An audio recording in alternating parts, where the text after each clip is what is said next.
না না গিন্নি, এত দায় তো নিতে পারবো না, এই বলে দিচ্ছি। হ্যাঁ এ তুমি কি বলছো? হ্যাঁ ঠিকই বলছি। একে আজ 1 মাসের ওপর তোমার মা এসে আমার বাড়িতে আছে। তার খাওয়া, তার পড়ার সব খরচ আমার কাঁধে। তার উপর তো ছোট বোনের বিয়ের সব দায়িত্ব যদি আমার ঘাড়ে এসে পড়ে, তাহলে তো আমি ভারে ভারে চ্যাপ্টা হয়ে যাব। খরচের ভয়ে তুমি ছোট্ট শালীর বিয়ের দায়িত্ব নিতে পারবে না?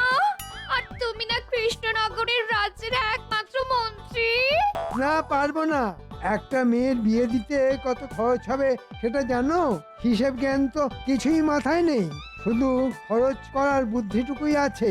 জানি, ভালো করেই জানি। আর তার সাথে এটাও জানি তুমি হলে এই রাজ্যের মহামন্ত্রী। কত প্রতিপত্তি তোমার। ওইসব প্রতিপত্তি তো প্রজাপতির মতো ডানা মেলে উড়ে গেছে। জানো না কি সামান্য মাইনে পাই আমি? ওইসব মাইনে প্রতিপত্তি প্রজাপতির মতো উড়ে গেছে না শুঁয়োপোকার মতো হেঁটে গেছে? ওইসব গল্প আমাকে শোনাতে শোনাতো। বলি ডান হাতের ঘাটতি তো বাঁ হাতের বাঁকা রোজগারে পুষিয়ে যায়। একেবারে বাজে কথা বলবে না বলে দিচ্ছি। কোনো বাঁহাতের রোজগার নেই আমার। আমি একজন সৎ এবং নিষ্ঠাবান মন্ত্রী। আমার সাদা মনে এতটুকু কাদা নেই। আবার আবার মিথ্যে বলছো, আবার মিথ্যে বলছো। আমি যেন কিচ্ছু জানি না ভেবেছো। বেশি কথা বাড়ালে না হাতে হাড়ি ভেঙে দেবো, এই বলে দিচ্ছি। আরে এটা কে রে? হ্যাঁ, এটা বউ না সত্তর? তবে বাবা বিশ্বাস নেই ওকে, কখন যে কি করে বসে। তার থেকে ছোট শালীর বিয়ের দায়িত্ব নেওয়া অনেক ভালো। কিন্তু কিন্তু তার জন্যেও তো পয়সা লাগবে। জমানো পয়সা থেকে খরচ করলে তো পয়সা কমে যাবে। না না, অন্য কিছু ভাবতে হবে, অন্য কিছু ভাবতে হবে।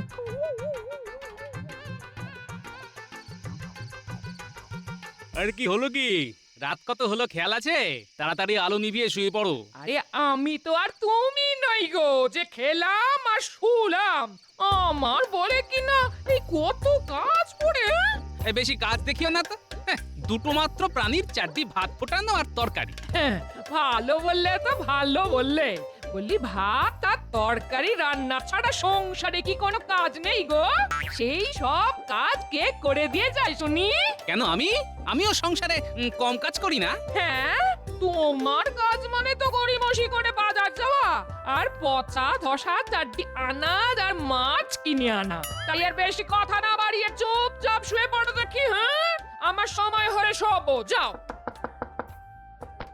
এই সময় কে আবার দরজা খটখটাচ্ছে? গিন্নি, একবার দরজা খুলে দেখো তো। ওই দেখো, কথা ছিড়ি দেখো। এত রাত্রিরে আমি একলা মেয়ে মানুষ হয়ে গিয়ে দরজা খুলবো আর উনি বিছানা ছেড়ে উঠতে পারছেন না। ধুত্তুরি।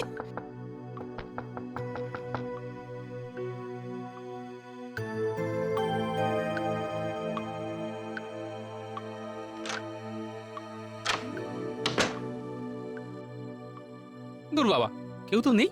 আরে দেখো দেখো, ভালো করে দেখো। যদি কেউ নাই থাকবে তাহলে দরজায় আওয়াজ করলোটা কে?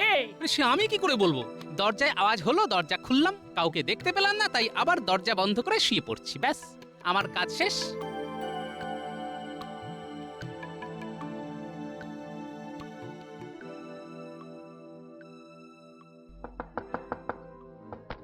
ও, এ তো আচ্ছা আপদ হলো দেখছি। যাও গিয়ে দেখো।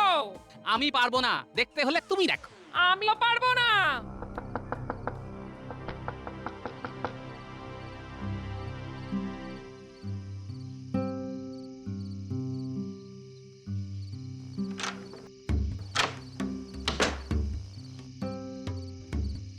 এ তো আচ্ছা জ্বালা হলো।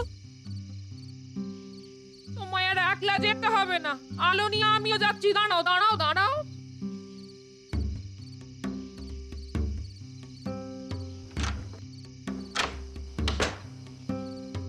আরে, এবারেও তো কাউকে দেখতে পাচ্ছি না। তাহলে না মনে হয় কোনো শয়তান এসে না এই মাঝ রাত্রিরে আমাদের সঙ্গে মশকরা করছে, জানো? বেটাকে ধরতে পারলে না লাঠি দিয়ে ঠ্যাং খোড়া করে দেবো একেবারে। এসো তো আমার সঙ্গে। এই এই কেউ তো নেই গো। কি ভুতুরে কাণ্ড রে বাবা। হ্যাঁ, চলো ভেতরে চলো। কিন্তু আবার যদি দরজায় কেউ খটখট করে, হ্যাঁ? কানে তুলো দিয়ে ঘুমাবো, তাহলে আওয়াজও পাবো না আর ঘুমের ব্যাঘাতও হবে না।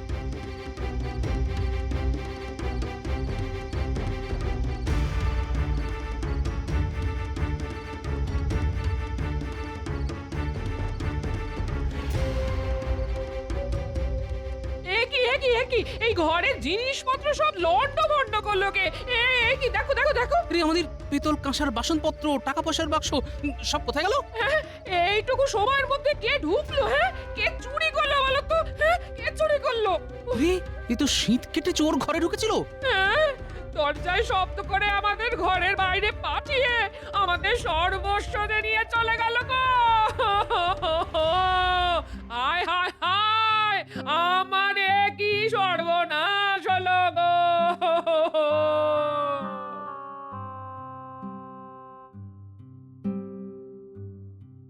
মহারাজ, মহারাজ, মহারাজ, আমার সর্বনাশ হয়ে গেছে মহারাজ। হ্যাঁ, তো তোমার আবার কি সর্বনাশ হলো গোপাল? কাল রাতে আমার ঘরে শীত কেটে চোরে আমার সর্বস্ব নিয়ে চলে গেছে মহারাজ। চড়ে এসে শীত কেটে সর্বস্ব নিয়ে চলে গেল, হ্যাঁ?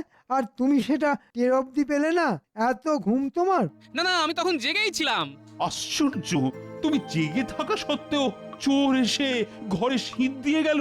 আসলে হয়েছে কি, হঠাৎ দরজায় খটখট শব্দ, দরজা খুলে দেখি কেউ নেই। দরজা বন্ধ করে যেই আবার শুয়েছি অমনি আবার শব্দ। শেষে আমি আর গিন্নি দুজনে মিলে ঘর থেকে বেরিয়ে অনেক খোঁজাখুঁজি করেও যখন কাউকে না পেয়ে ঘরে গেলাম, তখন দেখি চোরে সব দামি জিনিস নিয়ে পালিয়েছে মহারাজ। কি কি কি কি জিনিস ছিল ঘরে? আগে ওই পেতল কাঁসার বাসনপত্র, কাপড়, শাড়ি, তারপর টাকা পয়সা। ওরে বাবা, এত কিছু ছিল? তা আমি যতদূর জানি একটু গোপালের ঘরে খাবার দাবার ছাড়া আর কিছুই তো থাকে না। হাসছেন তো? আমার কথা শুনে হাসছেন তো? তাহলে কি আমি মিথ্যে কথা বলছি? মহারাজ, আমার মনে হয় এ সমস্ত গল্প বলে গোপাল আপনার কাছ থেকে কিছু সাহায্য চাইতে এসেছে। কল খাটিয়ে আপনাকে পটিয়ে নিতে চায় আর কি। একেবারে বাজে কথা বলবেন না। বাজে কথা? আচ্ছা, এর আগে এরকম কাঁদুনি গিয়ে তুমি মহারাজের কাছ থেকে টাকা পয়সা আদায় করনি? মহারাজ, আমি কিন্তু আপনার কাছ থেকে কোনো টাকা পয়সা চাইতে আসিনি। আমি এসেছি আপনার কাছে নালিশ জানাতে। ঠিক আছে, আজ থেকে না হয় রাতের পাহারা বাড়িয়ে দেব। কিন্তু কিন্তু আমার চুরি যাওয়া জিনিসপত্রের কি হবে? হ্যাঁ হ্যাঁ, চোর ধরা পড়লে তার কাছ থেকেই উদ্ধার হবে। কি ব্যাপার বলা, তো তোমার আবার কি হলো? আর সকালে ওই দোকান খুলে দেখি দোকানে শীত কেটে দোকান থেকে সব মিষ্টি আর টাকা পয়সা চুরি হয়ে গেছে। সে কি? হ্যাঁ মহারাজ, এতদিন ধরে দোকানদারি করছি, এই প্রথম চুরি, তাও আবার এত বড়। আপনি আপনি কিছু একটা ব্যবস্থা করুন মহারাজ, না হলে ধনে প্রাণে মারা যাব। হ্যাঁ, এ তো খুব বিপদ হলো দেখছি। কাল রাতে গোপালের বাড়িতে চুরি, তারপর আবার তোমার দোকানে চুরি, আর সবকটাই শীত কেটে। সেনাপতি, আদেশ করুন মহারাজ। আজ রাত থেকে খুব শক্তপোক্ত পাহারার ব্যবস্থা করো, চোর যেন কোনো মতেই আর চুরি করতে না পারে। যথাজ্ঞা মহারাজ। গোপাল আর ভোলা, তোমরা তোমাদের আবশ্যিক কিছু জিনিসপত্র কেনার জন্য রাজকোষ থেকে কিছু টাকা পয়সা নিয়ে যেও।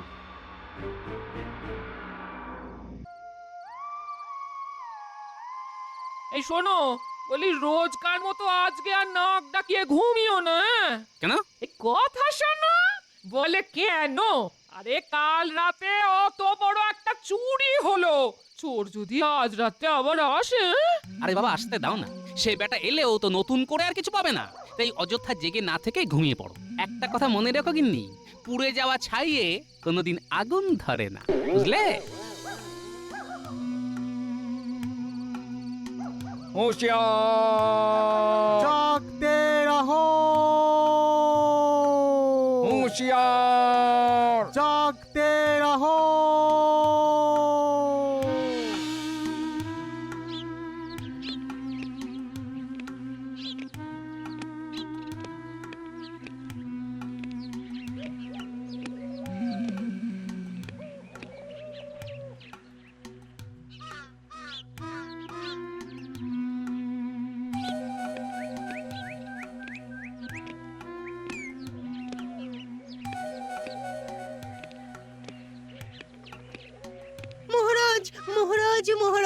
সর্বনাশ হয়ে গেছে মহারাজ, সর্বনাশ হয়ে গেছে। হ্যাঁ, তো তোমার আবার কি সর্বনাশ হলো? আমার আমার সেই সুন্দর রূপোর কলমটা কাল রাতে চুরি হয়ে গেছে মহারাজ। হ্যাঁ মহারাজ, আমার কবিতায় খুশি হয়ে যেটা আপনি আমায় উপহার দিয়েছিলেন সেইটে। সে কি কি করে হলো? তা তো আমি বলতে পারবো না। সকালে ঘুম থেকে উঠে দেখি লেখার জায়গায় কাগজপত্র, কালি, দোয়াত সব আগের মতোই আছে, শুধু শুধু রূপোর কলমটাই নেই। আমার মনে হয় জানলা দিয়ে হাত বাড়িয়ে কেউ ওটা তুলে নিয়ে গেছে। চুরি হলো মোর রূপোর কলম, খুব ব্যথা হচ্ছে, তবু নেই যে কোনো মলম। অসহ্য, অসহ্য! এর মধ্যে আবার কাব্য রচনা হচ্ছে। রোজ রাতে এর বাড়ি ওর বাড়ি চুরি হওয়াটা তো অসহ্য হয়ে দাঁড়ালো দেখছি। সেনাপতি, সেনাপতি! আজ্ঞা করুন মহারাজ। কাল রাতে পাহারার ব্যবস্থা করনি? করেছিলাম মহারাজ, প্রতি রাস্তায় প্রত্যেক মোড়ে পাহারার ব্যবস্থা ছিল। তাহলে সভা কবির বাড়ি থেকে রূপোর কলমটা চুরি হয় কি করে? সেটাই তো বুঝতে পারছি না মহারাজ, পুরো ব্যাপারটা আমার মাথার উপর দিয়ে বেরিয়ে যাচ্ছে। ব্যায়াম করে স্বাস্থ্য মোটা করতে গিয়ে সেনাপতি মাথাটাও মোটা করে ফেলেছে। ওরকম মাথা মোটা সেনাপতি কি আর করবে মহারাজ? সকলকে এক্ষুনি রাজসভায় ডাকো।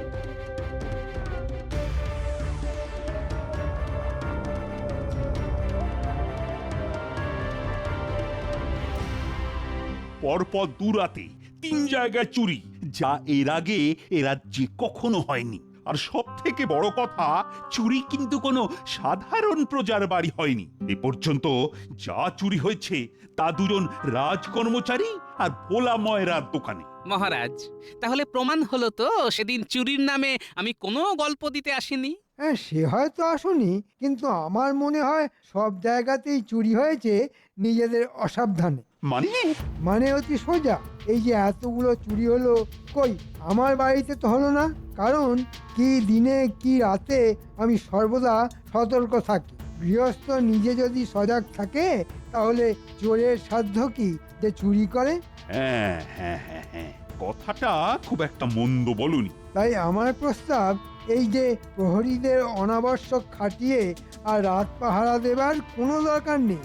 আমার মতো সকলেই যদি সতর্ক থাকে তাহলে আজ থেকে আর কারো বাড়িতে চুরি হবে না। মন্ত্রী মশাই হঠাৎ করে রাত পাহারা তুলে দিতে চাইছে কেন? না, ব্যাপারটা একটু দেখতে হচ্ছে। কি মহারাজ, আমি কি ভুল কিছু বললাম? না, একেবারে ঠিক কথাই তুমি বলেছ সেনাপতি। আদেশ করুন মহারাজ। আজ থেকে রাতের পাহারা তুলে দাও। যথা আজ্ঞা মহারাজ।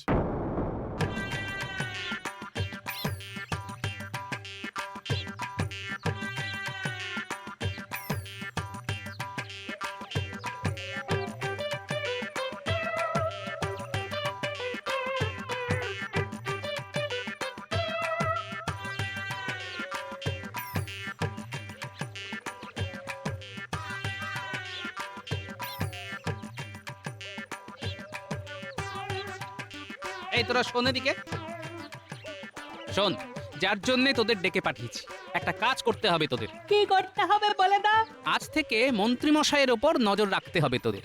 মানে মন্ত্রী মশাইয়ের বাড়িতে কারা যায় কারা আসে সব খবর এনে দিতে হবে তোদের। ঠিক আছে, সব খবর পেয়ে যাবে।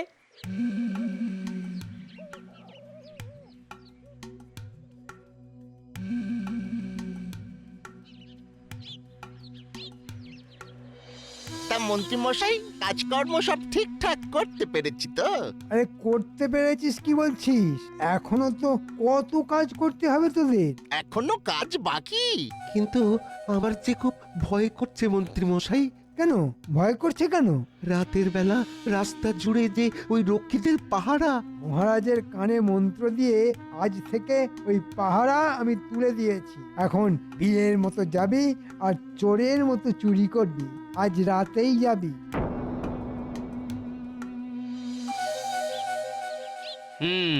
তাহলে যা ভেবেছিলাম সেটাই সত্যি। সব কিছুর নাটের গুরু ওই ষড়যন্ত্রী মন্ত্রী। ঠিক আছে, তোরা এখন যা, কাল আবার মন্ত্রীর উপর নজর রাখিস।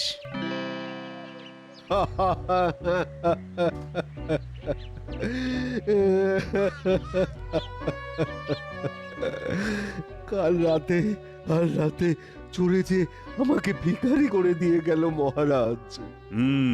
এ তো দেখছি ঘোর সংকট। আচ্ছা, কে বা কারা এসব করছে সেই সম্পর্কে তোমরা কি কিছু বলতে পারো? আমি তো এখনই বলে দিতে পারি মহারাজ, কিন্তু এখন কিছু বলবো না।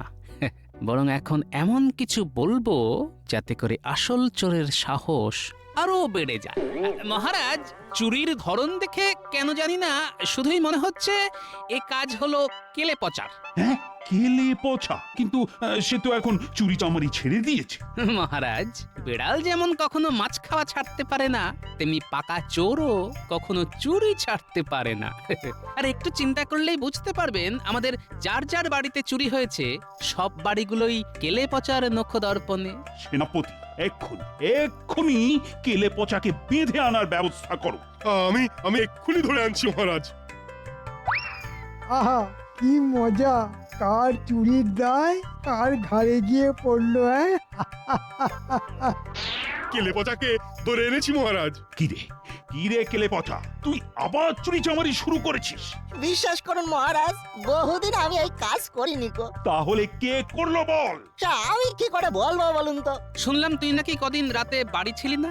মানে এ কদিন রাতে আমি তো পাশের গায়ে যাত্রা শুনতে গিয়েছিলাম গো। ওর কোনো কথা বিশ্বাস করবেন না মহারাজ, এক্ষুনি ওকে কারাগারে পাঠাবার ব্যবস্থা করুন। তারপর আমিও দেখবো ওর পেটের কথা বের করতে পারি কিনা। গোপাল দাদা, একদিন তোমার কথাতেই আমি চুরি ছেড়ে দিয়েছি গো। আজ কি না তুমি আমার বিনা দোষে কারাগারে পাঠিয়ে দিলে গো। ও গোপাল দাদা গো, এ তুমি কি করলে গো?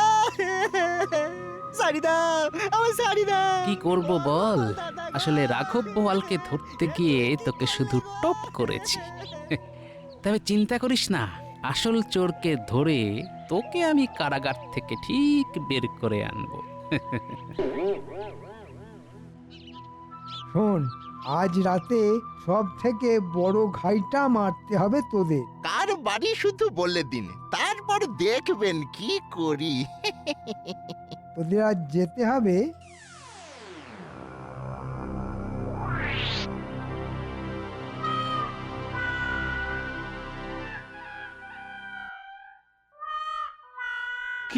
কি বলছো গোপাল? এসব তাহলে আজ রাতে শুধু হাতে নাতে ধরতে দিন, তারপর প্রমাণ হয়ে যাবে পেছন থেকে বসে কে কলকাঠি নাড়ছে। হাতে নাতে ধরতে হলে কি করতে হবে বলো তো?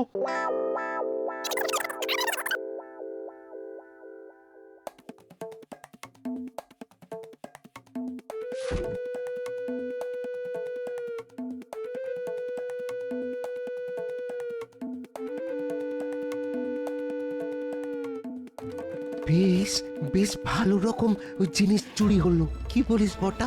সে আর বলতে, আর জিনিস বলে জিনিস, সব ভালো ভালো আর দামি জিনিস। মন্ত্রী মশাইটা খুশি হবেন না? আর খুশির রাতে হচ্ছে আমাদেরও ওই ভালো রকম খুশি করে দেবেন। কটারে সামনে যে রক্ষী। আই, তোরা কারা? কেউ নই, টুকি কেউ নই। এই ঘটা পালা। পালাবার পথ নেই, জম আছে পিছে। অজি শয়তান, আজ আমার বাড়িতে চুরি করতে এসেছিস? কি বলেছিলাম মহারাজ, এসবই বটা ঘটার কাজ। আর এবার শুধু বের করতে হবে পেছনে বসে কে কলকাঠি নাড়ছে। আমাদের ছেড়ে দিন মহারাজ, আমাদের ছেড়ে দিন। হ্যাঁ, এই যে জিনিসপত্র সবকিছু বুঝে নিয়ে দয়া করে আমাদের ছেড়ে দিন। ছেড়ে তো দেবই, তবে তার জন্য আমি যা যা বলবো তোদের যে তাই তাই করতে হবে। ঠিক আছে, তাই করব। কি করতে হবে বলো? এখন চল নাটের গুরুর বাড়ি।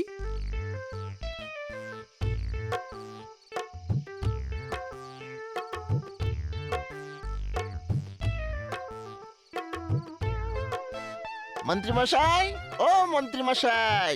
কিরে, কাজকর্ম সব ঠিকঠাক হয়েছে তো? একেবারে চকাচক। তাহলে ঝোলা কোথায়? ঝোলা ঝোলা খুলে দেখা কি কি চুরি করে আনলি। ঝোলার বদলে মোটা দড়ি নিয়ে এসেছি, আপনার কোমরে পরিয়ে কারাগারে নিয়ে যাব বলে। মুখ সামলে কথা বলবে গোপাল, তুমি জানো না কার সঙ্গে কথা বলছো। জানি তো, বিলক্ষণ জানি। আমি তো একটা চোরের সঙ্গে কথা বলছি। প্রমাণ করতে পারবে? মহারাজ দেখে যান। দেখুন মহারাজ, সব নিজের চোখে দেখুন। পালাবার পথ নেই, জম আছে পিছে। মন্ত্রী, তাহলে তাহলে এই জঘন্য কাজ সব তোমার? বলো বলো, সত্যি কথা বলো, না হলে আমি কিন্তু তোমার শুলে চড়াবো। হ্যাঁ মহারাজ, আমার। কিন্তু কেন কেন করলে এমন জঘন্য কাজ? কি করব বলুন, এছাড়া যে কোনো উপায় ছিল না।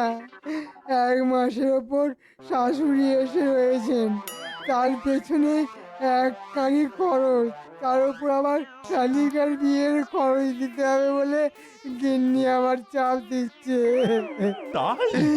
তাই বাধ্য হয়ে আমি এই কাজ করেছি। ভেবেছিলাম ধরা পড়বো না, কিন্তু এমন ভাবে যে হাতে নাতে ধরা পড়ে যাব, এ কথা আমি ভাবতে পারিনি মহারাজ, এ কথা আমি ভাবতে পারিনি। মহারাজ, ও মহারাজ, কতবারই তো আমার কত দোষ নিজ গুণে ক্ষমা করে দিয়েছেন, আর একবার নয় ক্ষমা করে দিলেন। চুপ, একেবারে চুপ। চুরি করে আবার ক্ষমা চাওয়া হচ্ছে? না না না না না, কোনো ক্ষমা নেই। রক্ষীরা, একে কারাগারে নিয়ে যাও, কাল সকালে এর বিচার হবে। আর কারাগারে এনাকে পুরে দিয়ে কেলে পচাকে মুক্তি দিয়ে দিও। আহা, বেচারা বিনা দোষে কষ্ট পেল গো। সত্যি গোপাল, তোমার দূরদর্শিতার কোনো তুলনা নেই। সত্যি তুমি ধন্য, ধন্য গোপাল। আমি অতি নগণ্য মহারাজ।